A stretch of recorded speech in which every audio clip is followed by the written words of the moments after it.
In this video, I'll show you where is located the key transmitter pocket in your Chevrolet Silverado from 2019 and up, especially if you get the no remote detected message in the dash. So where is it? Well, if you have the version with two bucket seats, the placement is exactly in between the front cup holders. Simply put the key over there, push the start-stop button of your truck, and you'll be good to go.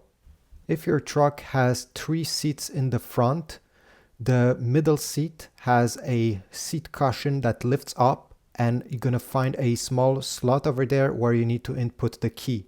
So again, just insert it there. You can close the seat cushion, press the start-stop button on your truck, and it will fire up even if the battery of your key fob is completely dead. If you want to get rid of this message in the future, you just have to replace the battery of your key and you won't see it again, and you won't have to put your key in those places.